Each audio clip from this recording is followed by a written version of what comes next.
Okay, we are live. Great. Do you know if we'll be able to see people join? I'm just trying to figure that out. Yes, we have 22 people watching. It's on the top left. So for everyone joining, hello to the stream. Welcome. It's Hello? great to have you here. Excited to be here. We are going to wait a few minutes to get started.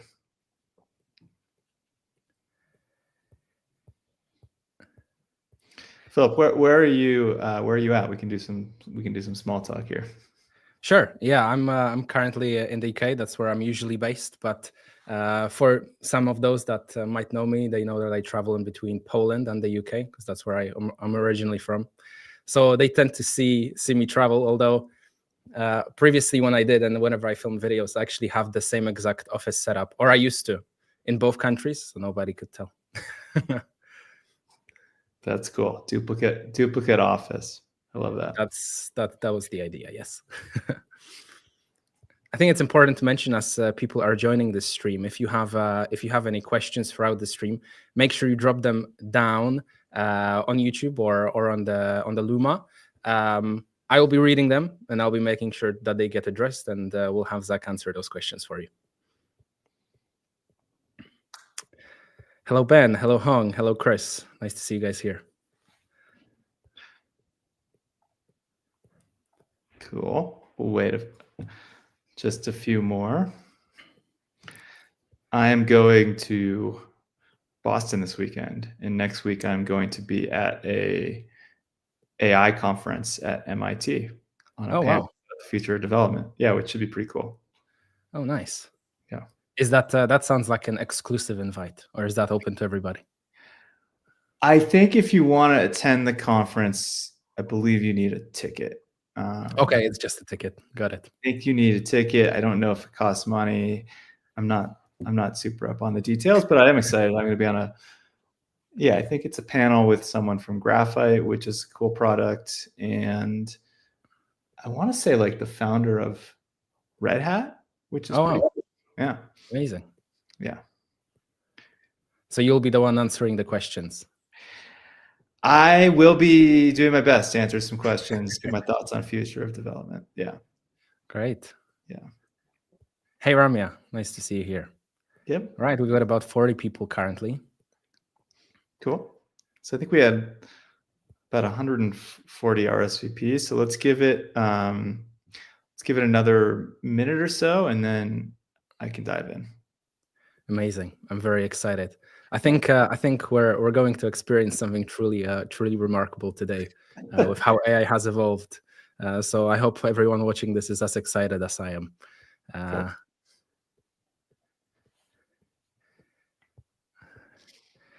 Hey, Piotr. Hey, Eric. Hey, Rob. Hey, Chris. Nice to see you guys here.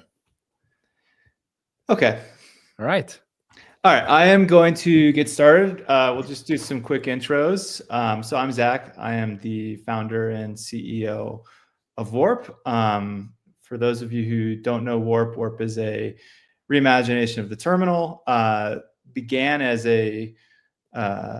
with the goal of just sort of making the terminal UX way better and bringing some collaboration into the terminal. Increasingly, though, we have become, the way I currently envision the product is it's a place where developers can just tell their computer what to do, whether that is writing code, debugging production, installing different dependencies, working with Git, any kind of developer task. It's a great interface where developers simply say what they want to do, and through our sort of AI and LLM integration, Warp can do a bunch of it for you. And it's, our mission has always been just try to empower developers to help them ship better software more quickly. I'm joined here with Philip today. Philip, you want to give a quick intro and then we'll start on the demo? Yeah, of course. Thanks for having me, first of all. My name is Filip Grabowski. I am the founder of Mensoy. Mensoy is a creative marketing agency that exclusively focuses on creating videos for tech startups and enterprises. But you also might know me from YouTube. I've built a community of over 100,000 people over there. So you might recognize me. And on there, I also do videos. So I'm the video guy. But I'm excited to be here, and I'm excited to see what we're going to build today. Or really, you are, and I'm just going to experience you doing it. Cool. Okay, so what am I going to do today? This is my second time doing one of these Code with Zach sessions. This I practiced it a little bit just before warn. This is really me just trying to do something on the fly here. Could go wrong. What I'm going to try to do is show folks how I code by prompt. And what I mean by coding by prompt, it's a little bit like vibe coding, although I don't really love the vibe coding framing. What I'm trying to do is just sort of iteratively tell Warp, or I may use some other coding tools today too, like Cursor, just try to tell it what I want, and it will sort of pair with me or iteratively write code or do basically as much as I'll let it do on its own before I step in. And that's the goal, is to show off that workflow. What we're actually going to try to build is something like Bolt or Lovable or V0. I don't know if folks have seen these tools. I'll kind of show you what they look like. But these are essentially web apps where anyone can come and put in a prompt, and the web app will try to build a site for them. So this is very meta. We're using AI to build a tool that lets other people use AI to build their tools, and we will see how it goes. So I'm going to go ahead and start sharing my screen here and dive in. Would love if folks would just ask questions as I go. This is meant to be interactive.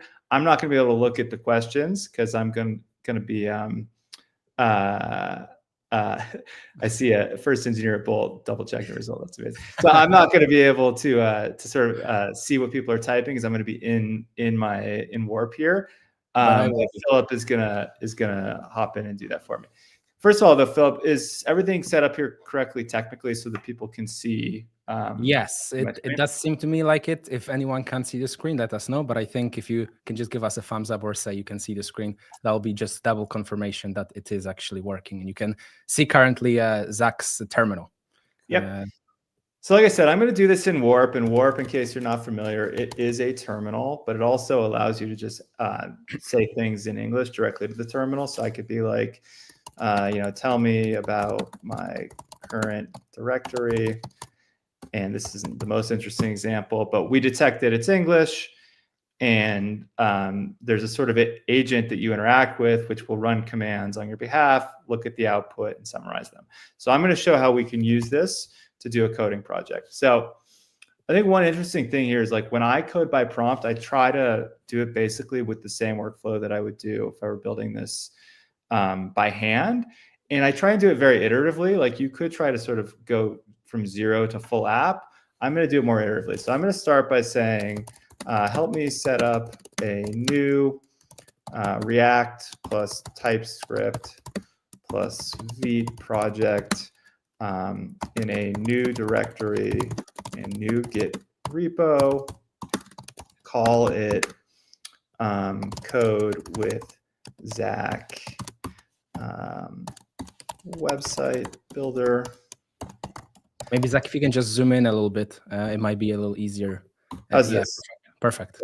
Call it code with Zach website builder. For now, just have it serve a hello world. I'm not going to make you all watch me type the whole time. I could actually just literally say this in English, but you're going to see me do some typing.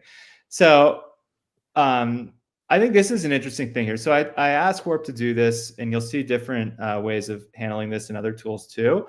I have an option here to either do this with a plan or without a plan, and you'll see this come up in as people code by prompt if you use a tool like Klein. In Warp, what we do is we detect if this is a somewhat complicated task. This is like somewhat complex, so I'm going to actually go ahead and say create a plan. And when you do this, we actually switch models. So we use for our planning step one of the sort of reasoning models. In this case, it's using O1 from OpenAI. And then for coding, we use typically one of the Claude models, so Sonnet 3.5 or 3.7. What creating the plan does is it actually gives you a chance as a developer to sort of see what's going to happen here before the AI goes and does it. So let's read this plan together, and we may want to iterate on the plan. So it's going to make sure I'm in a clean state, which is something that I always want. And I think it's getting this from, I actually have a rule around this. It's going to create the directory. It's going to go ahead and set up just a very simple React project here for me. It's going to set up everything to get me a hello world component, do a git init, and then it should get me all the way to a running state. So this seems simple enough that I'm actually, I'm going to do this autonomously, which, use with care. But in Warp, there's a mode where you can basically say, okay, I like this plan. I want this plan to run and get me when it's just do the whole thing. Yeah. So, like I said, this is why it's good to have Philip here, because we're going to be watching the computer do stuff for a bunch of time. And I see as this is loading, obviously, there's a lot of references to the file structure and folders. So how does Warp handle that context management? How does it know like where to look, where to start, and just to basically begin with creating something apart from the prompt that you specified? So apart from the prompt, the other way that I handle this in Warp is that we have a concept of rules, and you'll also see this in some of the other, like Cursor has a concept of this too, where I can basically say that when I'm doing certain types of activities, AI should know about it. And so I have a bunch of stuff in here that could be, again, it's like how to open PRs, when I want to make coding changes, what should it do? And so it uses some combination of these rules plus some combination of our system prompt to sort of figure out what's the right way to approach a coding task. So, okay, so we have, this is pretty cool. This saved me a bunch of time. I now have local server here. I got a hello world app. Oh, look at that. Can you all see this? Cool. And also, maybe for a second, just to show Bolt, just to show a little bit of what we're working towards. Again, not going to get anything close to this in terms of sophistication, but this is the type of thing we want. We want, what do you want to build? And if I were to be like, build me let's say I want a sports news website. I don't know why, but just to show what this does, it goes into a flow in Bolt where it shows you the code that it's generating. It's going to do this. And then eventually it will do this and you will get a preview. It's not quite ready, but Bolt is pretty quick with this stuff. Okay. So going back to Warp,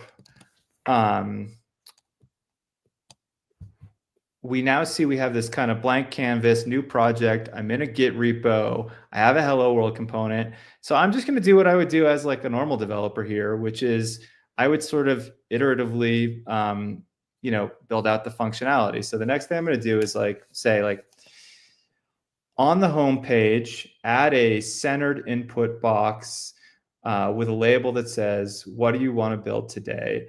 And for now, don't do anything with the handler. I'll come back to that later.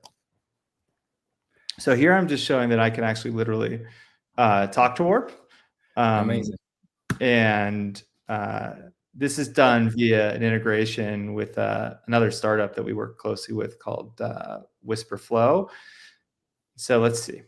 So this is essentially understanding your speech and converting it into text, and then sending that text prompt to an AI that understands what you're basically saying. Exactly. Very cool.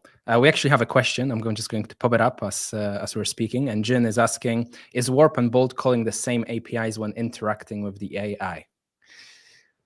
I don't know exactly what Bolt is built with. I suspect that I suspect it's yes. I suspect that Bolt is also using Sonics. I think Sonnet 3537 right now are state of the art.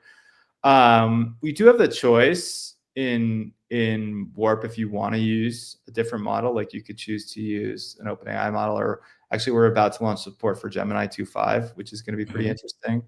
I don't know if anyone from the Bolt side is here who can answer this. So what you see here, and I think this is like a very simple change. You can see what the diff is that was generated here. And so it changed the CSS. I like to look at what it's doing and make sure it makes sense. I think one of the ways you can get in trouble if you're trying to do like building a full app with AI is to kind of just like not understand as it goes what it's doing. Is it doing the right thing? And then you end up with a lot of code, and it might be harder then to go back and debug it, because typically these things will kind of get you, at least in my experience, like 80% of the way there. And you're going to have to do some work manually as a programmer probably to make it right, especially with an app that's complicated like this. So it made this change for me. It also created a git commit for me, which is cool. I'm going to be like rerun the server. And what technology is Warp built on? Like what is it using in the background? So there's a whole bunch going on here. So Warp itself, like the client-side app. Okay, here we go. We have what do you want to build today? Now I'm gonna have it go a little bit further, because I think it'll be more fun to make some faster progress. I'll explain what Warp is built in, but let me get this prompt going, because this might take a little while to build. So I now want to integrate this website with Anthropic, so that when a user submits what they want to build, the Anthropic API returns 3 different types of things. It returns HTML, it returns CSS, and it returns JavaScript of a site that describes what the user has asked to build. For now, just log the return values to the console. Later, we will render them in the UI. So talking again. I'm intrigued to see how it's going to handle such a long prompt. Okay, so now we're getting a little bit deeper into this. What I would expect it to do here is to probably load some sort of JavaScript library that is able to integrate. Yeah, there it is, the Anthropic AI SDK. And .env, it's going to need to have some way of getting an API key, which we'll figure out in a minute. I don't know how I'm going to paste that API key in without everyone seeing it. We're going to have to stop sharing for a second while I do that. Right. So it's making a .env file.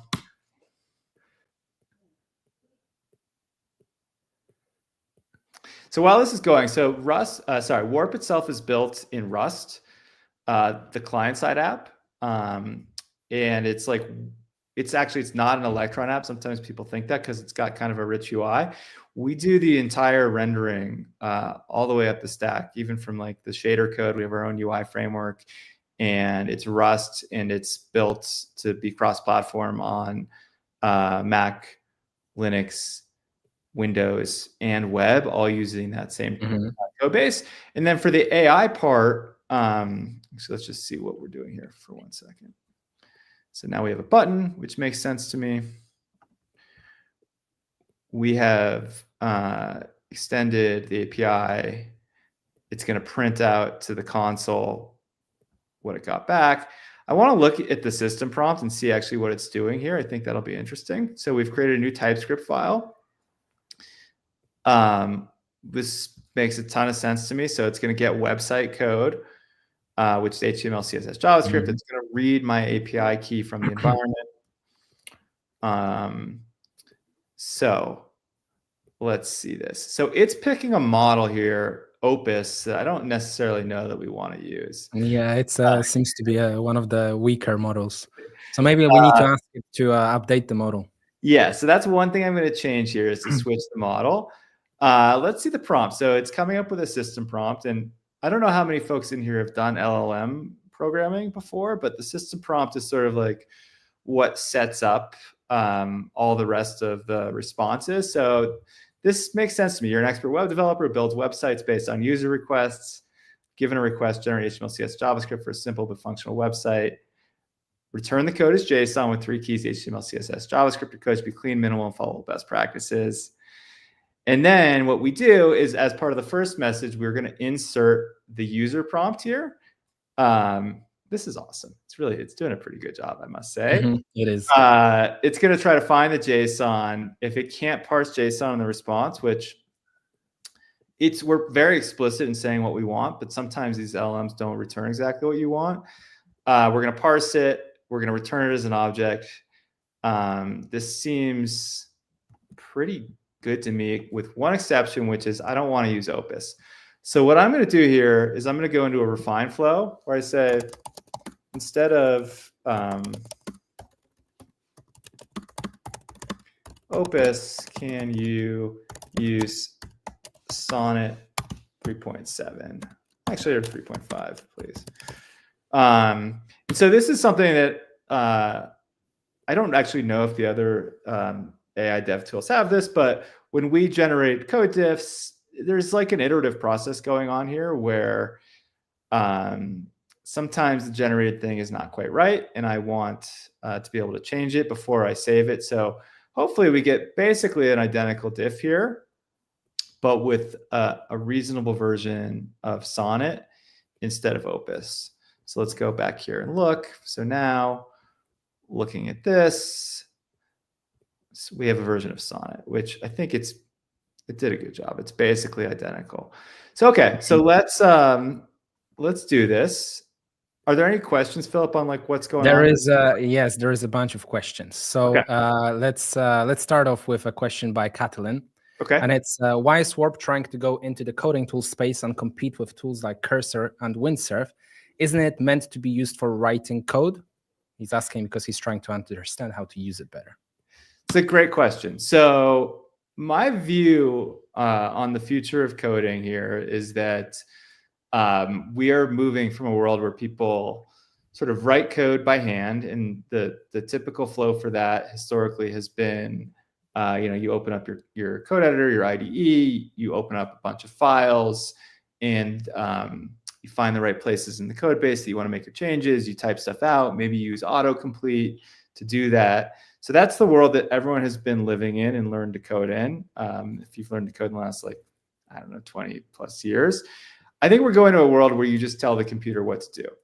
And in a world where that's how you write code, I think the IDE as the interface is not so essential, meaning like having all of those code editing, all that different functionality, like you have IntelliSense and autocomplete and syntax highlighting, all that stuff, I think is just going to become progressively less important. And what you actually want as a developer is something that is the best place to express your intent and have an AI understand it, have all the right context to produce what you want.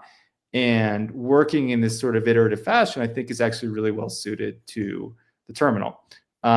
If anyone in here has used Claude Code, it's like a very similar approach to Anthropic, how they are thinking about coding interfaces.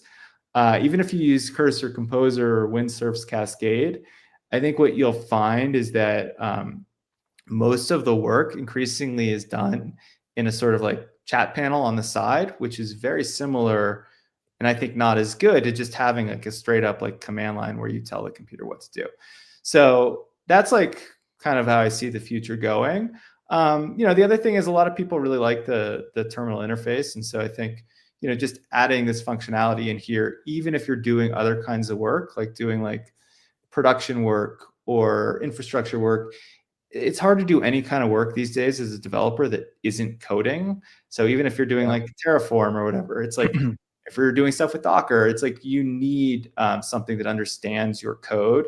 And so we want to just be as useful as we can to developers. And so having this capability inside Warp, I think is just going to be a huge improvement for people who use it. Speaking about the terminal interface, we actually have someone asking if you have any plans to open source the GUI libraries. So we actually would like to do that. So the ability to build cross-platform GUI Rust apps, it's pretty hard. And I think Warp is actually maybe the most sophisticated, or one of, like, Zed is another example of an app that is like pretty sophisticated with this type of approach. The only limiting factor there is just like bandwidth on our side and being able to put something out that we think is really good for people. But yeah, like philosophically, we would love to open source that and have more apps built this way. Cool. I'm going to keep going, but let's keep on queuing up the questions. So let's see. So now I need to add an API key to my .m file. So while I do that.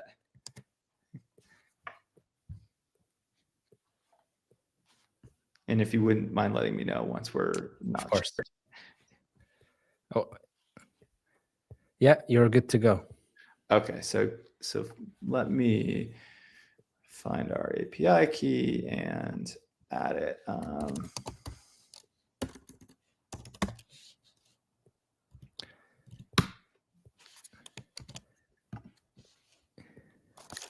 All right, we have as you're doing that, we also have a question, so hopefully you can multitask this. Ramya is asking, if we consider making changes to the existing project, how can Warp be integrated into the existing architecture?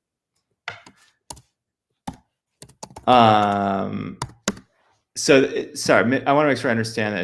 Is the question like how do you use Warp to work on existing projects? I think so. Yes, I think that's what's meant, and I think in this case, I mean, I've worked with Warp for quite some time now, and it's essentially like having just another terminal, but it's basically you're upgrading from a normal terminal to a terminal that is much more powerful and AI driven. So in my opinion, it's as easy as just downloading Warp and starting using it as you would with any other terminal. But correct me if I'm wrong, Zach. No, that's correct. So we have a lot of people who use Warp purely as just like a terminal with a great UX, and I think that's a totally reasonable place to start. And then everything I'm showing you here today works on existing code bases as well. So I'll probably do a code with Zach session at some point on like working with existing code bases rather than starting something new. But for these types of demos, it tends to be easier to just do it on something brand new. You can share the screen again. Oh, actually, hold on. No, wait. One sec. Don't do it yet. There might have been a quick shot because I was fast. All right, we'll edit out of the of when we post this on YouTube, or we'll just change this API key. So let me rerun our server.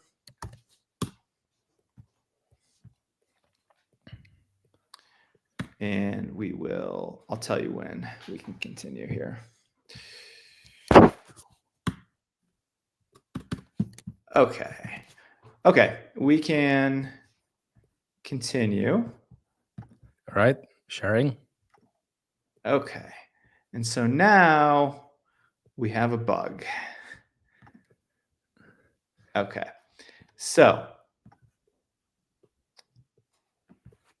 let's go back here and try to debug what's going on. So let me give this a second.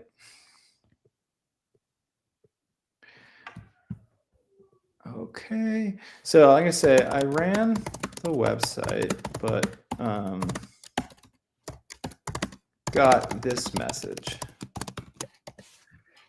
Yeah, whenever I worked with Warp as well personally, it's actually very good at handling any kind of errors that it might come across. So you'll see Zach now just paste this error in, and it will just probably go ahead and solve it. Without I hope any so. We'll see. I mean, this is you never know. Okay, so it's telling me that I'm doing something wrong here, which is right. Like you don't want to be shipping API keys into the browser. So what we should do instead is make this call server side. So let's go ahead and follow its instructions here and move everything to the server, which is the correct thing to do. So we're going to install Express. We're going to install a CORS package. And then hopefully we're going to edit the code to make this call server side. We have some other questions. So as that's happening, we have one by Chris, and it's any integration with NeoVim. So kind of.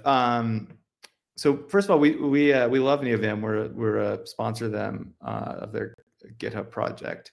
When you run NeoVim, or when you run actually any terminal app, you have the ability right now to get AI inside the app. I don't know if I can show this well, let me try. Let's do it. So by the way, I don't know how to use Vim at all. So this could go very poorly. But if I go into Vim, and I'm not going to do NeoVim because I don't have that. I'm in a world of pain here. I don't know how to even edit things. So one thing you can do in Warp that is pretty cool is I can do from within here, I can do Command I, and I can ask AI to make changes to this file for me. So I could be like, insert some text to the form Zach is using Vim, and then save.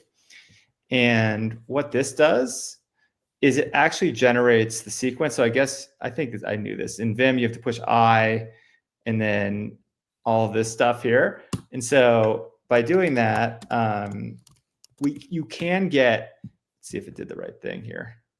Yeah, Zach is using Vim. So you can get AI assistants within apps like Vim or NeoVim. We don't have a deep integration with them though, which would actually allow us to like really power AI features. It would be a cool thing to do. Okay, going back here. So let's see. So we are making a bunch of changes. So we're adding basically an API server here. It looks like. We're going to be sending probably like a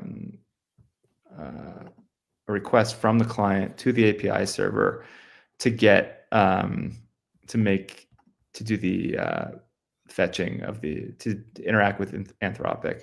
So let me just quickly see what's going on here. Okay, so we have this API generate, which now calls that same Anthropic code, but calls it server side. Oops, don't look. Okay. We're going to have to rotate it. Yeah, all right, we're going to rotate the key. This is our staging key, so such is life. If anyone from Warp is watching, please make a note that we're going to have to do that. All right, I'm going back to screen share. Paste it in. So I'm going to go in here and I'm going to say I don't really want actually want to do this.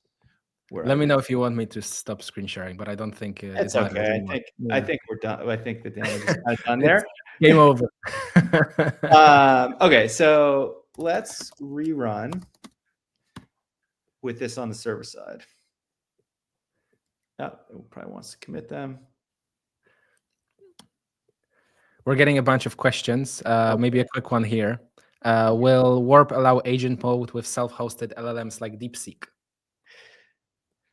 TBD. So we are, this is one of our 2 most common feature requests. I think we would like to do this both with self-hosted and maybe with local models, to be honest.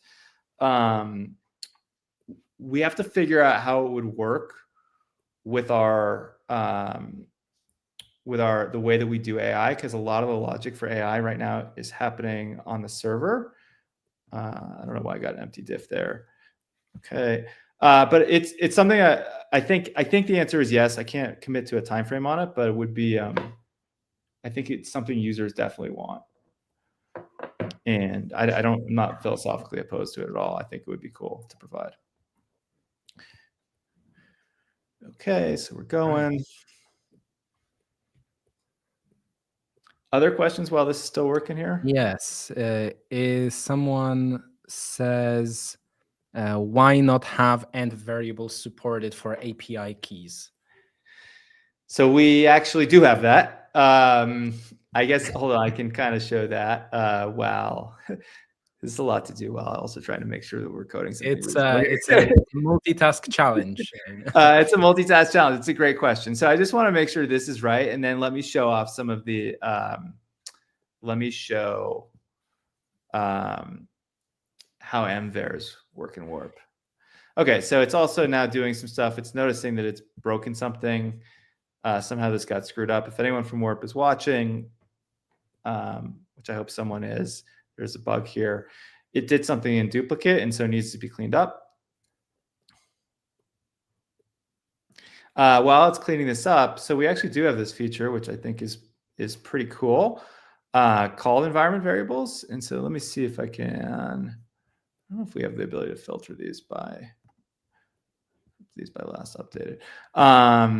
What you can do, I'll just make a new one just to show you, is you can create basically environment variables. So if I wanted to have API keys in here, I could be like Anthropic key. And then what I wouldn't recommend doing is just putting the value in here. What we have is actually the ability to get this from 1Password, LastPass, or the way that we do it is you can enter a command to fetch it on demand. So you can fetch it from like your G Cloud or AWS or Azure Vault. And then once you have these in here, you can, I will show how this works in another session. We will discard these changes. I can go over here and do LLM keys. So this is what I would do to put it into the session. When I do this, it runs this, it fetches stuff on the background. And now in here, I'm not going to print these out, but are the API keys. And ideally, they never get exported to the terminal. I should have set this up for this demo beforehand, but I didn't do it right. So sorry. Okay.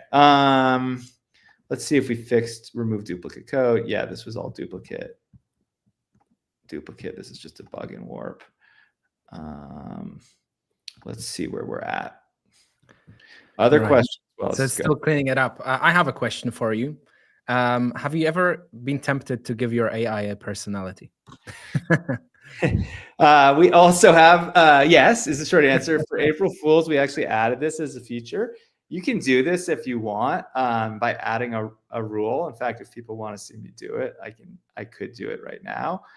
I just want to see how we're doing here. So apply these changes.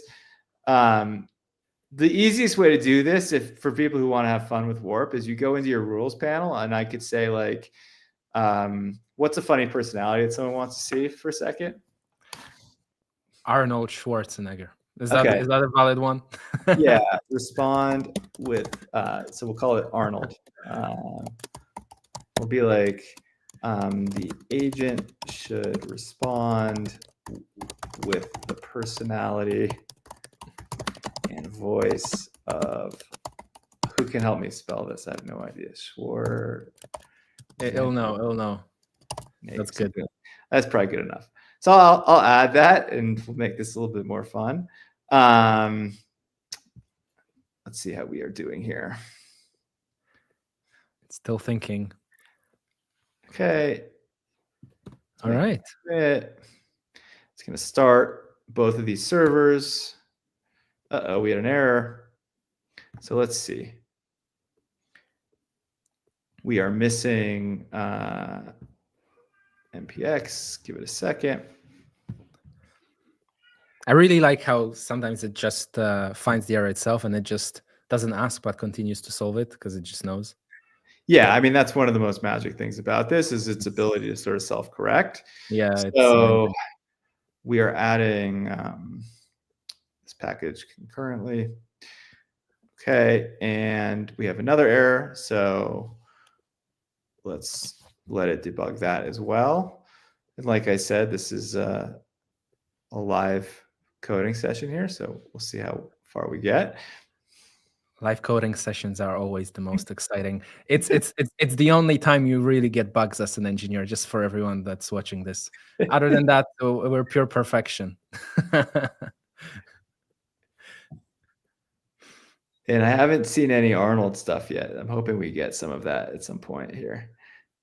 It might require me starting a new conversation. So let's see what these fixes are.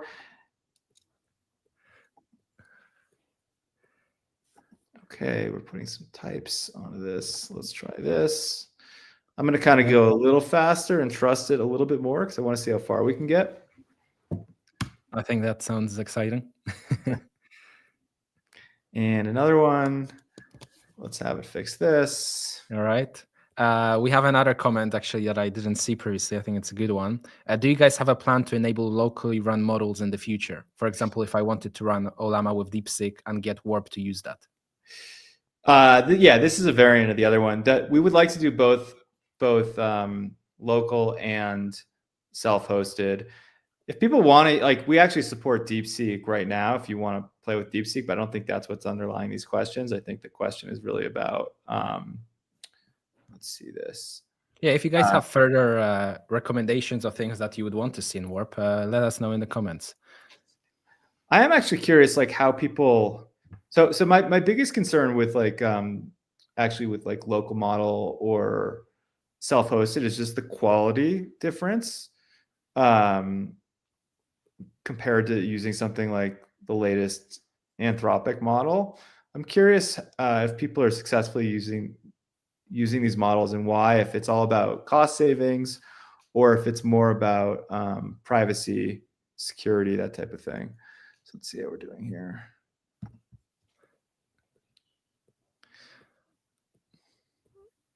Someone says in the comment, whoever made the jellyfish and koi default themes should be given a raise. Okay, we are maybe in a loop where I may need to switch tools and try to fix this a different way, but let me see. So actually, while this is going, why don't we actually try this, get this up and running in Cursor. We will do open projects, this, just to sort of have a different view. I'll save this.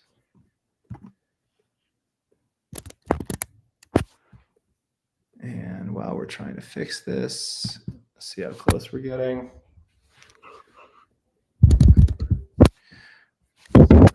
Thinking. What initially, in some way, inspired you for like the folks that might want to know the initial story of Warp to actually build a Anthropic.ts. Let's look at this for a second. So what is going on here? Build a terminal like this. Maybe let's. I don't wanna distract you because I think we want to get this going. So is it saying, we'll get back to it. We'll get back to the question. So this is missing a interface definition. Let's see if we can fix this. Let's change the latest SDK. Yeah, so I guess my background real quick. So I used to work on Google Docs. I was one of the engineering leads there. I really liked building productivity software. I've been a developer for a very long time, longer than I would want to admit in a live stream. And I was just like looking at tools that I regularly used and was wondering if there was kind of room for improvement. And one of the okay, we're running. One of the biggest ones that always stuck out to me that I never understood why it worked the way it did was the terminal. And I'm not a terminal power user, but I am like a pretty experienced developer. So I just thought there was a lot of room for improvement on the product side. And that was like kind of the original inspiration. And the more I thought about it, the more I was like, hey, this could be a super fun, interesting place to build something better for developers. Let me return to that thought and just see how we're doing here. So if I now go in here and remember where we're at with this is that hopefully it prints out an Anthropic response. I kind of doubt it's going to, but let's try. See what happens here. Exciting. Okay, so it's doing some stuff. Actually, kind of the longer it takes, the more excited I am here. It says successfully generated website code.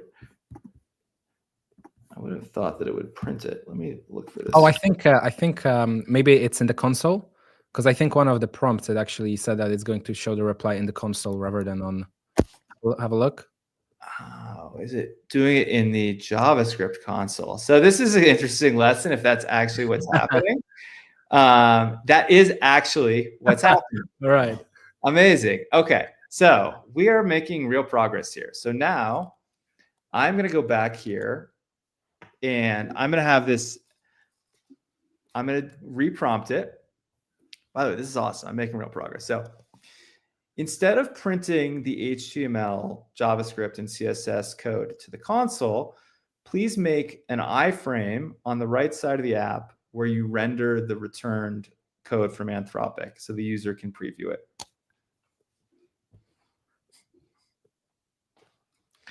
Okay, we're going to try this. I'm excited with the progress we're making here. Yeah, it's good. Now that it's actually giving us the code back, it's And good call on the console, because I probably would have fumbled around with being like, hey, where is it? And that's actually great that it's already going into the browser. This should be doable. Yeah, so to get back to it, I don't know. I thought that the terminal was kind of ripe for a whole new a rethink, and I didn't know if we could build a good business around it. But I thought we could build something very useful. And the biggest thing that's changed in the lifetime of Warp is just the rise of these models and how powerful they are. And it turns out the terminal is like an incredible place to apply them, and is a very natural interface to put them into. And so, yeah, it's been a ton of fun. I'm like, couldn't be more excited about. Yeah, I never was much of a terminal user apart from starting basic projects, but honestly, like since I got introduced into Warp, I pretty much like, first of all, I didn't really know how to use the terminal that well, and now like it's not that I know, it's just I get all these helpful prompts that like I can pretty much do everything inside of it. So really, it was kind of a game changer for myself, actually. Just how much simpler it made things. So I think I always find that it's quite amazing to see problems come up and people like Zach solve them, and then become like a major thing in a developer's workflow. And now I think with the AI coming in, it's a game changer. What happened here? Oh, we're getting another error. Love it. Exactly what we need. Let's see, syntax error. Again, anyone from Warp watching, seems like there's some bugs here in the way we're applying code. We can pull it up in Cursor too. I'm curious. And to all of those watching, if you guys have any other questions for Zach or about Warp, please drop them down, and I'll read them out, and we can have Zach multitask trying to answer them and solve bugs. Yep. I do think we're going to get there. No, I think so too. I think now that it's actually generating the code and putting it in the console, that's we're quite close. Let's see. All right. We'll just trust that it's doing this. Again, a little bit more vibe code than I would like. If I wasn't doing this under like time pressure here, I would probably look a little more closely, but let's trust it a bit. One thing is, I do think it's helpful to have, one question I get asked a lot is like, do you need to learn to be an engineer? And this is just a straight up Anthropic error. Again. And I do think there's obviously a bunch of value here in me having like a general idea of how this app is working, and kind of knowing to put stuff in an iframe, and like understanding why it wants to move the API keys to a server-side call and that type of stuff. So I don't know what things are going to look like in a few years, but the vision that I have right now is that it's really like developers are the best people to sort of like supervise and prompt and make sure that what's being produced here is actually correct. And like, I feel like there is a lot of stigma where people say, hey, we think developers are going to replace because AI is just going to start writing code for us. Now, I don't agree with that at all. Every engineer just needs to learn how to work with any sort of AI. And if you don't, you'll just end up being replaced by someone who does. And that's just the plain straightforward answer. So really, it's just another tool that we need to utilize and know how to use. Yeah, we're on exactly the same page. Like that is, that's how I feel about it too. Is like it's a tool. You need to learn how to use it. Let's see if this actually fixed the problem. Yep, it looks like it's working. No. Still something here going on. I wonder if it's some sort of HTML escaping issue. Let's try this one more time. It looks like one, actually, from that code. Yeah. Let's look at it in Cursor and see if we can figure out where is it doing the inner HTML on this.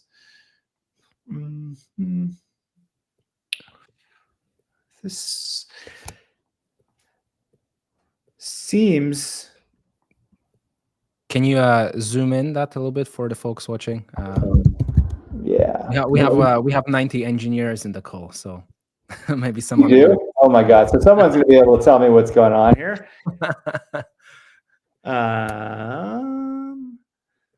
Let's see. So it's trying to find this. It creates the HTML, writes it. What is this else statement? Why does it need it? Does it need it? Content. It seems like there's different. This code doesn't seem that great to me. Let's see. Maybe we can just ask it to take a different approach on solving the problem. Yeah. Because sometimes it, I noticed, and I don't think this is. I think this is just like anthropic, like giving back and staying on the same page because it has the same context. But sometimes if you trigger the AI to take a different approach, it tends to, a lot of the time, solve the issue because it just thinks about it in a different way. So let's try and look at this ourselves and understand what's going on with it. So I do think there's some sort of problem in this function. Let me minimize this. So it tries to get the iframe. That seems fine. Makes the HTML, puts in.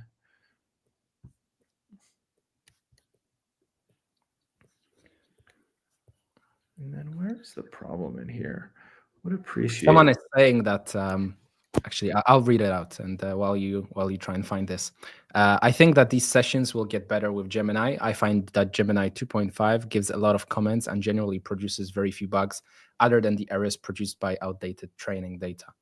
Actually, I actually think that might be the case. I mean, Gemini 2.5 does sound like it's something that's could be quite significantly different than what we currently have with the Sonnet models.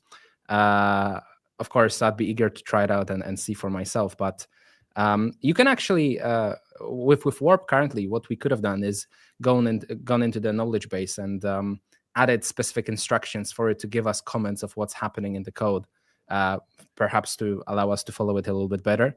There is a lot of customization options here to really kind of suit your workflow as an engineer and a developer.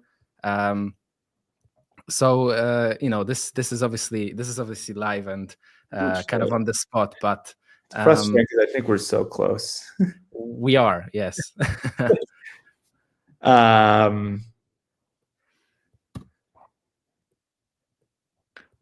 Let's see.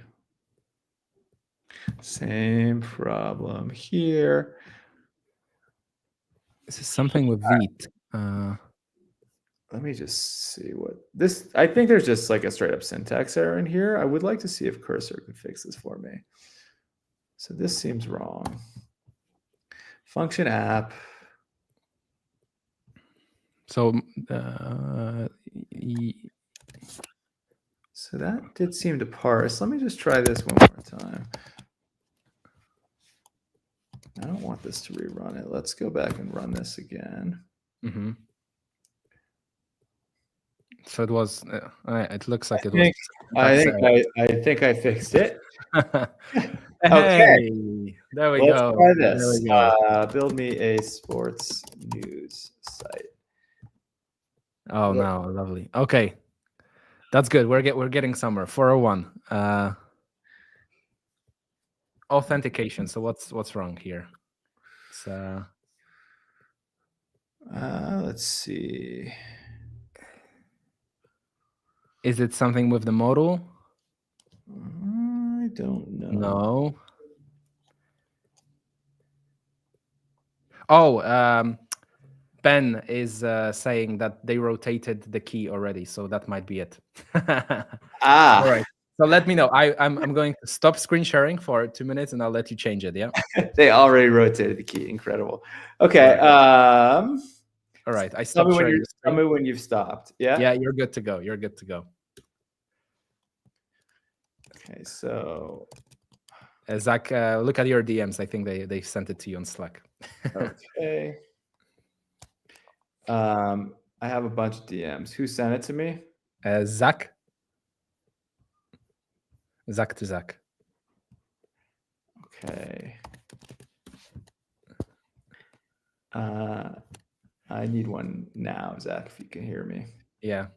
While we're waiting, have you ever had like when you were working with the Warp AI, have it do some task that freaked you out a little bit?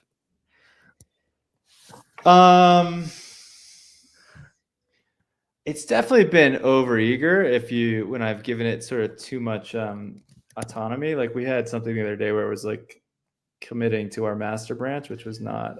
Oh wow, yeah. We didn't really want that. Zach says the key is in your DMs. So I got it. Yeah, amazing. I'm just adding it to the .env file.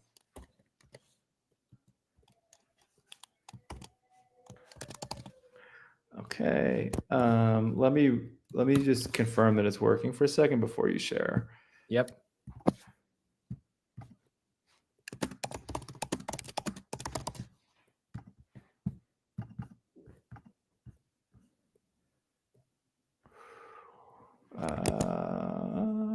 Let me see.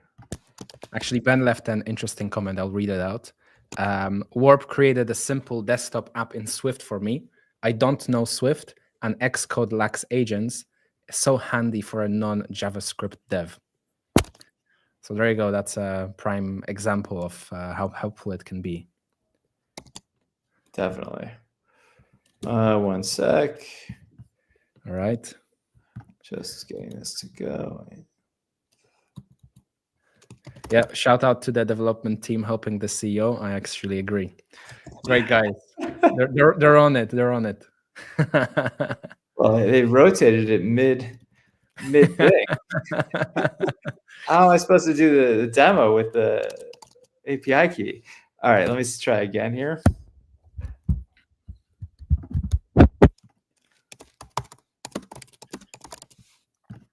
Now it's everyone watching is tense on their seats waiting for it to run. Now I don't know how to get the right key back in. This is driving me crazy. Authentication error. I'm not sure if this is someone from your team or not, but they said shout out to our CEO for showing API key on stream. All right, hold on. Love it. Love it. 1 second. Still trying here. Do you have any features in Warp for like live collaboration? Yep, we do. We actually have the ability for multiple people to come into a session here, and I, in a second, may invite someone from my team to do it. Actually, let me just go ahead and do that to see if someone can help me do this. I'm going to share my session, and I'm going to give people on my team only access here and see if someone can come join, which is actually pretty cool, to help me fix this. And still don't share my screen if you don't mind. I'm still trying to figure this out. I'm not doing so. You're all good. Okay. And we will try one more time.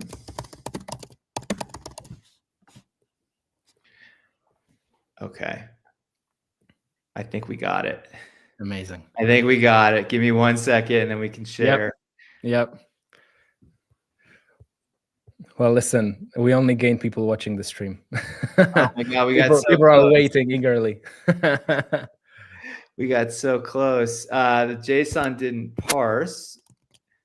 Let's see this.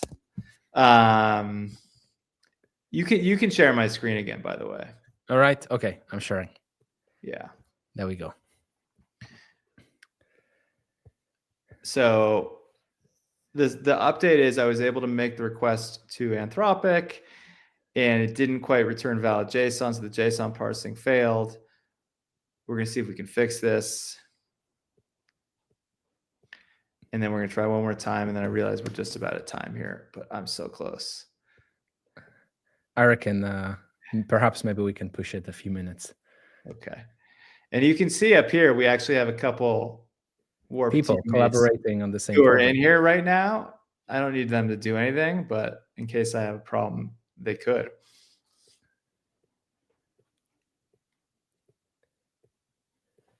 Are you using any caching or like pre-computation for making the messages like appear so quickly?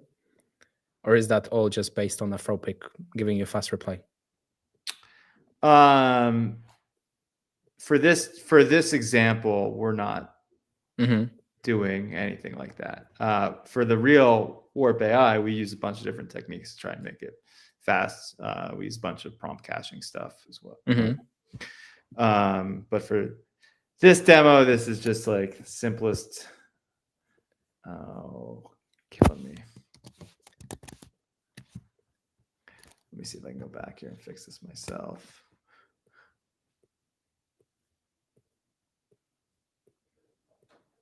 So it did something smart with the system prompt, which is what I wanted it to do. Property type.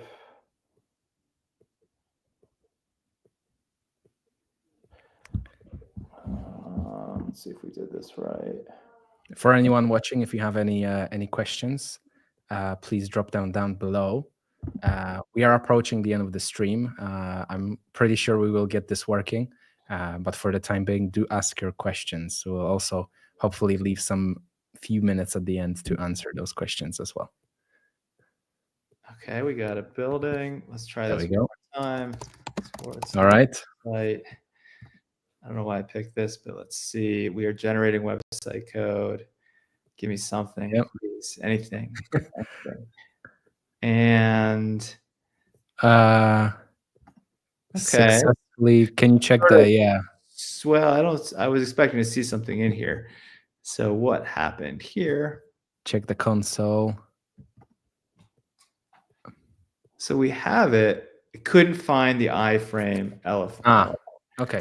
Okay. So we're getting close. Let me do very close.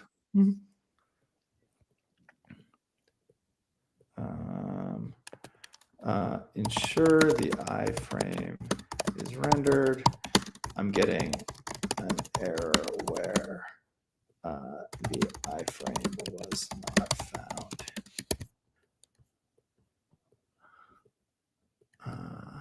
Could not. Okay.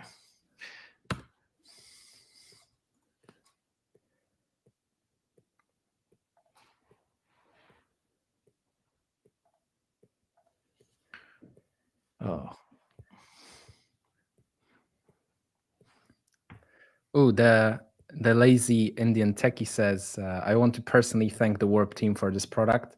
I've been using it for a while on my Mac. Thanks for Warp on Windows especially. I was going mad with having it only on my Mac.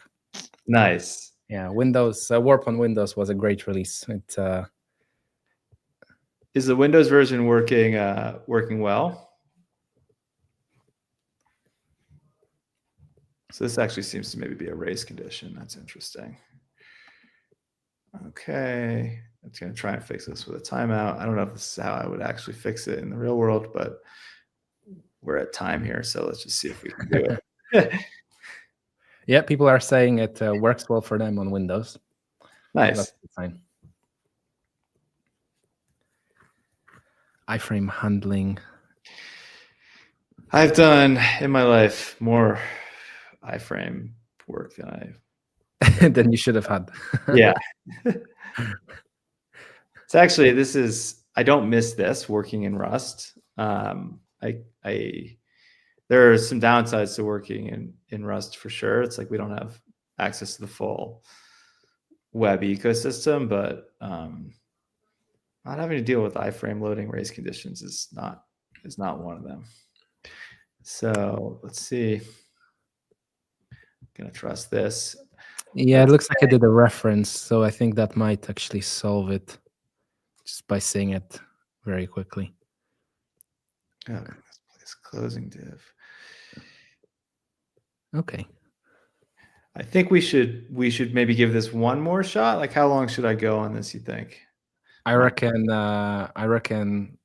let's give you a max of another 6 minutes. Okay. 6 more minutes. I feel very confident we can get this in 6 minutes. I have all my confidence in you. What I should have done was have like another repo where I'd already built it, kind of like on one of those like cooking shows where I could have pulled it out and just like subtly switch repos and be like, oh, there it is. Yeah. Let's see. Looks good.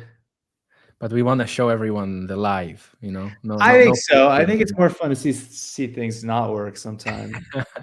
Or at least it's more, you know, it's real.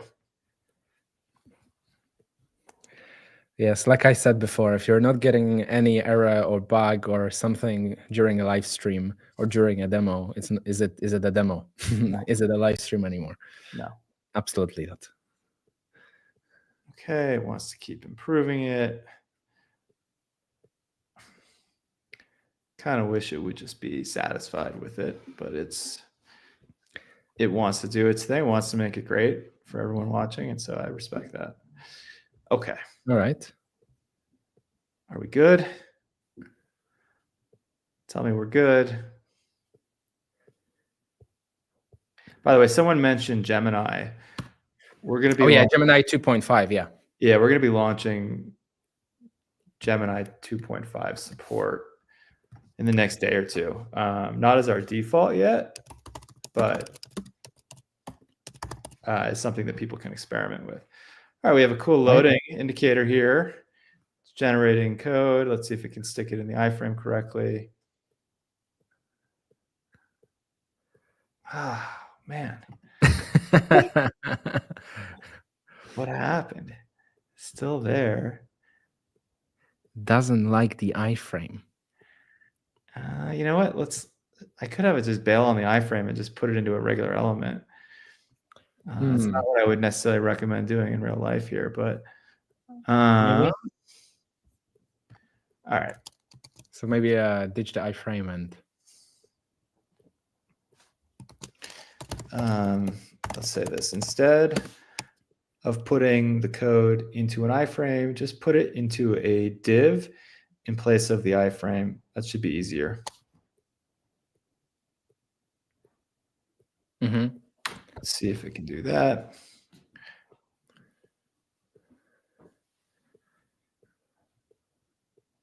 Three minutes. Someone in the comments said, "Can you just get rid of the iframe and put it in a new div?" Yes, that's what we're trying. You're right, are people still here watching me do this? Yeah, there's over 80 people still watching. Oh my god! Do you feel the pressure? It's only 2.5 minutes left. I just want it to work now, just purely out of like, just like competitive. Well, I just want to make this work. We'll do a cut screen to like 6 hours later. All right, I feel like we're getting close. I am curious how many people who are watching have tried this sort of style of coding, and like, if let us know in the comments what type of projects you've done with using Warp or kind of any ID intelligent. Any tool similar to Warp that can do this type of iterative development flow, and what you've built and how much success you had at doing so. Yeah, I'm curious if this experience feels typical to people, or if they have sort of different experiences, right? Or if they have tips and tricks for how they're successful with these tools. I'm curious as well. Yeah, I actually introduced a friend who did a history degree, so very non-coding friend, just not an engineer, and I introduced him into using AI, and he ended up building his personal website in he said about 16 hours it took him, but he managed to build the whole thing, give it a Windows 95 theme, put some games on it, deploy it to Netlify. I mean, it's incredible how much flexibility it gives people who might be just introduced into this kind of space. That is amazing. That's super cool. Okay, people are saying, let's show off some of the comments here. I've built a static site with Windsurf and a web app with Lovable, but I'm excited to try and do the same with Warp. Cool. I've got another one. I've used Codium and Rider for a whole of my Unity game dev projects. Warp handles all the Git in my main workflow. That's cool. All right, we're trying this. I think this is going to be our last run here. with a div rendering approach. No errors on startup. I'm feeling good. All right. Sports news site. Fingers crossed. Let's go. Please.